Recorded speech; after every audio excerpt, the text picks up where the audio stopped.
Mana shu Elbrus ham katta sifat imkoniyatini beradi. Bu sifat sizda his-tuyg'ular asosida bo'ladi. Yangi his-tuyg'ular asosida bo'ladi. Yangicha sevgini o'zingizda kashf qilishni boshlaysiz.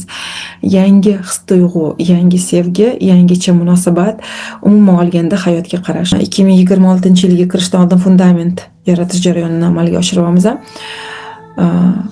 Moliya haqida gapiray, потому что ongim bilan, o'zimni vishayayim bilan sizga gapiraman buni. Ular bu haqda qisqacha aytib o'tishdi, но to'liq ma'lumot berishmadi. Men buni bilaman. То есть, так как все-таки materiyada qolamiz, pul energiyasi juda ham sevgini yaxshi ko'radi. Pul energiyasi juda ham hurmatni yaxshi ko'radi, bilasizda, yaxshi munosabatni yaxshi ko'radi.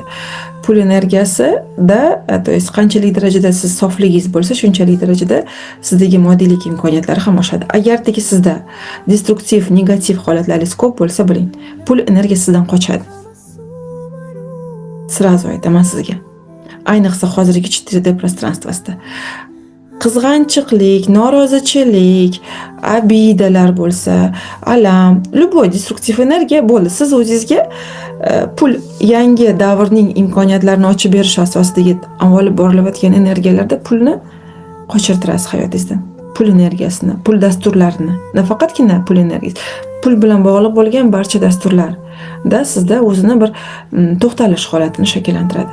Поэтому juda yaxshi ko'radi munosabatlarni, то есть sevgi munosabatlarini, любовь-da, то есть энергия, финансовая энергия очень любит любовь, энергия любви, она прям очень сонастроена.